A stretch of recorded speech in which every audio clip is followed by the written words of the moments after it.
Hey guys and girls, welcome back to pop culture Pandit. अगर आपको मेरा आज का ये छोटा इंट्रो नहीं देखना है तो आप डायरेक्टली स्क्रीन पे बताए हुए टाइम पे जंप कर सकते हो। तो दोस्तों, मैंने जब ये टारगेरियन हिस्ट्री की सीरीज शुरू की तब मेरा प्लान था कि मैं आपके साथ house of the Dragon show शुरू होने के पहले सभी टारगेरियन स्टोरीज को और सभी साइड स्टोरीज को कवर कर दूं। बट मैंने अभी ऐसा रियलाइज किया है कि मैं वैसा अभी नहीं कर पाऊंगा।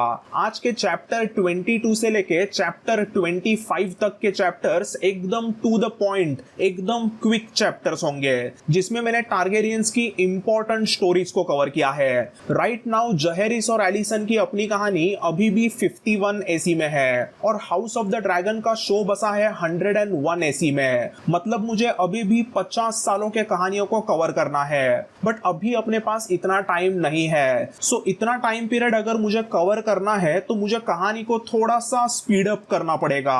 इसीलिए चैप्टर 25 तक मैं सिर्फ ऐसी स्टोरीज को कवर करूंगा जो आने वाले house of the Dragon show के पहले बतानी बहुत जरूरी है। सो फॉर एग्जांपल, आने वाले टाइम पीरियड में जहेरिस और एलिसन के टोटल 13 बच्चे होते हैं, बट अब इन सभी बच्चों की छोटी मोटी स्टोरीज में कवर नहीं कर पाऊंगा। मैं उन्हीं बच्चों के बारे में बताऊंगा जो आगे house of the Dragon show में इंपॉर्टेंट होने वाले हैं। अब से मैं कुछ टाइम के लिए कोरी एंड वाइल्ड जैसी साइड स्टोरीज कवर नहीं करूंगा। आज के चैप्टर 22 से लेके चैप्टर 25 तक सिर्फ मेन इंपॉर्टेंट स्टोरी होगी जो house of the Dragon show से जुड़ी होगी और उसके पहले बतानी बहुत जरूरी होगी। बट दोस्तों, डोंट वरी, जितनी भी साइड स्टोरीज है, फैक्ट्स है और छोटे मोटे साइड कैरेक्टर्स के इंपॉर्टेंट कॉन्वर्सेशंस है, वो सभी चीजें मैं धीरे धीरे बाद में वीकली वीडियोस में कवर करता ही रहूंगा। बस उसका फॉर्मेट थोड़ा सा अलग होगा जो मुझे यकीन है कि आप सभी को बहुत पसंद आएगा। 25 चैप्टर के बाद में आने वाले वीडियोस मेरे चैप्टर वाइज नहीं रहेंगे, वो थोड़े से हटके रहेंगे। मतलब दोस्तों, जहेरिस और एलिसन के सभी बच्चों के साथ में क्या हुआ, जहेरिस के लेजेंडरी स्मॉल काउंसिल के मेंबर्स के साथ में क्या हुआ, जहेरिस के लंबे राज में क्या क्या पॉलिटिकल गेम्स खेले गए और सबसे इंपॉर्टेंट जहेरिस और एलिसन के बड़े बहना राइना टारगेरियन के साथ क्या हुआ, ऐसे सभी साइड स्टोरीज जो रहेगी वो मैं बाद में धीरे धीरे कवर करूंगा।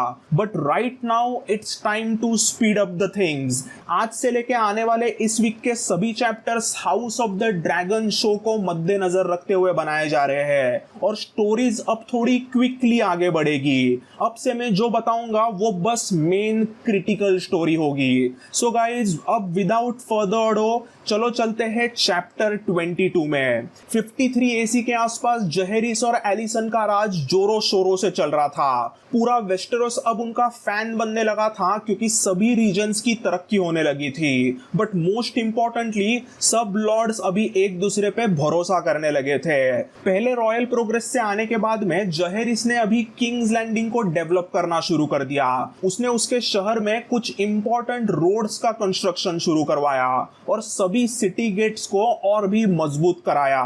इसी में 54 एसी के शुरुआत में फाइनली ड्रैगन पिट का कंस्ट्रक्शन खत्म हो जाता है और लॉर्ड रेडविन कहते हैं कि इस ड्रैगन पिट में हमें एक मैसिव टूर्नामेंट करनी चाहिए। सो इवेंचुअली ड्रैगन पिट में ड्रैगन्स अपना घर बनाने के पहले एक बहुत ही बड़े टूर्नामेंट का आयोजन इस ड्रैगन पिट में किया जाता है। कहते हैं इस टूर्नी इन ड्रैगन पिट में कुछ 1.5 लाख से ज्यादा लोग आए थे और ये वेस्टेरोस के इतिहास का लार्जेस्ट एवर टूर्नामेंट था। फिर इसी में 54 एसी के आखिर में एक सैड न्यूज पता चलती है। स्टॉर्म्स एंड पर राजमाता एलिसा कुछ प्रेगनेंसी के रिलेटेड इश्यूज के वजह से मर जाती है। मरने से पहले वो लॉर्ड रॉजर के लिए और एक बच्चा देती है। उन्हें एक बेटी हुई रहती है जिसका नाम रखा जाता है जोसलिन बराथियन। इस पर्सनल ट्रेजेडी को छोड़ा तो वैसे जहेरिस और एलिसन का संसार एकदम खुशी में चालू था और ऐसे ही 55 एसी में एलिसन ने एक बेटे को जन्म दिया जिसका नाम रखा गया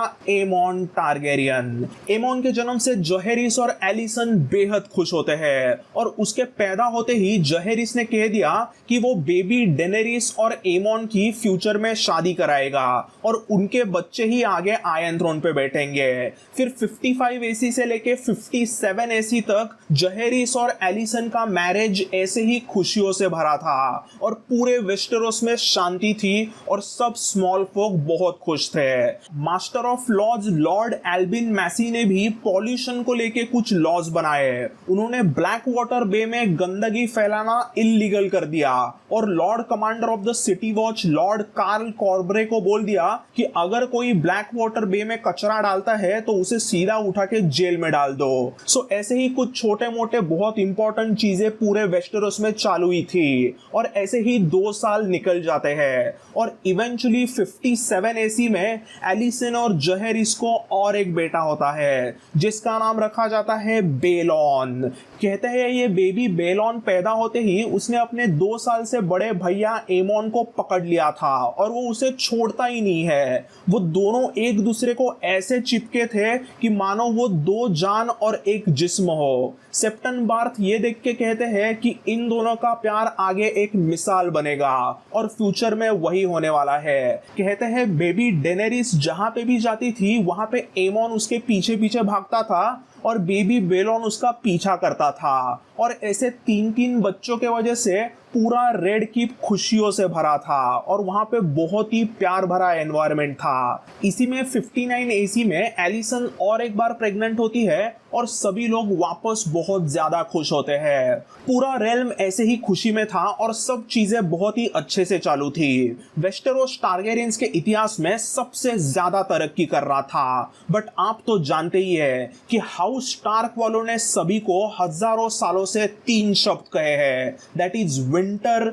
इज कमिंग। और जब विंटर आता है तब तबाही लेके आता है। 59 एसी के सेकेंड हाफ में पूरे वेस्टेरोस में ये ठंडी आती है और इसी ठंडी में आता है शिवर्स। ये शिवर्स मतलब एक भयानक बीमारी होती है। इंसान अचानक ठंडी के वजह से शिवर होने लगता है, यानी कि वो ठंडी के वजह से कांपने लगता है और ऐसे होते ही बस 2 दिनों के अंदर उस इंसान के दिल की धड़कन बंद हो जाती है। सब गेम खलास। ये था भयानक शिवर्स का बीमारी। विंटर के साथ साथ ये शिवर्स का बीमारी वेस्टेरोस में घुसता है और एक एक करके हर एक धड़ाधड़ लोग मरने लगते हैं। ये शिवर्स की बीमारी कौन स्मॉल फोक है, कौन लॉर्ड है और कौन नाइट है, ऐसी सब कुछ चीजें देखता नहीं है। वो बस तबाही करता है और लोगों की धड़कनें बंद कर देता है। भोले वाले बेचारे फेथ के फॉलोअर्स तो कहते हैं कि ये शिवर्स नहीं है, ये तो उनका भगवान God of death the stranger है और वेस्टेरोस में अभी ये स्ट्रेंजर सबकी जान लेते हुए घूम रहा है।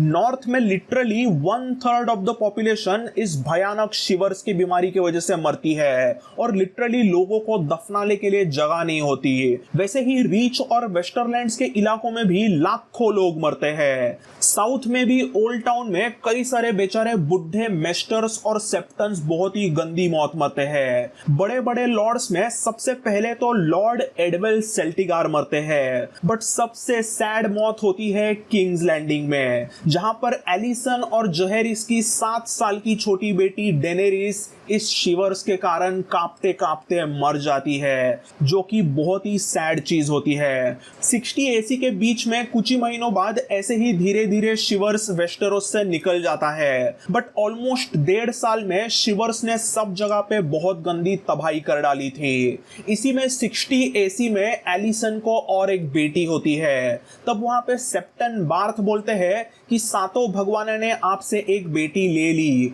बट आपको दूसरी बेटी दे दी। इस बेटी का नाम रखा जाता है एलिसा। ऑब्वियसली एलिसन इस बेबी का नाम अपने प्यारे माँ एलिसा के नाम के ऊपर देती है और इस छोटे एलिसा की एक बहुत ही प्यारी खासियत थी। उसकी दोनों आंखें अलग अलग कलर्स की थी। उसका एक आंख ग्रीन कलर का था तो दूसरा पर्पल कलर का था। ये एलिसा भी बचपन से ही एकदम नटखट लड़की रही थी और वो अपने दोनों बड़े भाई एमोन और बेलोन के पीछे पीछे भागती रहती थी। खास करके एलिसा बेलोन को एकदम चिपकी हुई रहती थी। जैसे बेलोन अपने बड़े भैया एमोन का हाथ ही नहीं छोड़ता था, वैसे ही एलिसा बेलॉन का पीछा नहीं छोड़ती थी। मतलब इस बार ऐसा हो गया था कि एमोन के पीछे बेलॉन और बेलॉन के पीछे एलिसा। शिवर्स के भयानक तांडव के बाद में वापस ऐसे ही रेड कीप में 3 बच्चों के वजह से एनवायरनमेंट थोड़ा खुशी भरा हो गया था। एक बार जहेरिस ऐसे ही बोल देता है कि हम एलिसा और एमोन की शादी कराएंगे,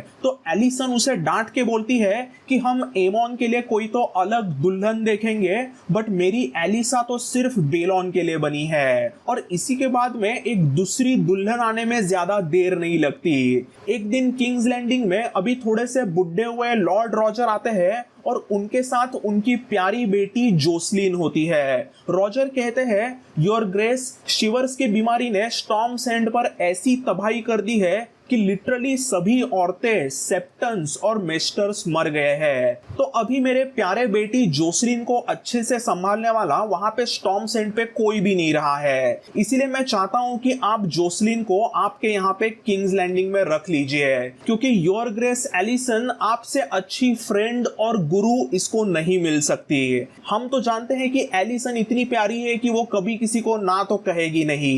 एलिसन हंस के जोसलिन के सर पे हाथ घुमाती है और उसे वो किंग्स लैंडिंग में रख लेती है। और इसी के साथ साथ अभी एमोन, बेलॉन और एलिसा के ग्रुप में और एक मेंबर ऐड हो जाता है। फिर 62 एसी के एक बड़े फंक्शन में जहेरिस ऑफिशियली अपने बड़े बेटे एमोन को प्रिंस ऑफ ड्रैगनस्टोन का टाइटल देता है, यानी कि अभी एमोन हेयर टू द थ्रोन बन गया है। इसी फंक्शन में पहली बार एमोन और बेलॉन एक दूसरे से थोड़ा सा अलग बैठे हुए दिखते हैं, क्योंकि छोटे एमोन और जोसलिन में अभी गहरी दोस्ती होने लगी थी। जोसलिन, एमोन, बेलॉन और एलिसा ये चारों भी एग्जैक्टली 2-2 साल बाद पैदा हुए थे और इन चारों में ही एक दूसरे को लेके बहुत ज्यादा प्यार हो गया था। धीरे धीरे ये चारों बड़े होने लगते हैं और अब इसी के साथ साथ एक टाइम जंप लेनी पड़ेगी। यही कुछ अगले 8 सालों में एमोन और बेलॉन काफी मेहनत करते हैं ताकि वो नाइट्स बन सके।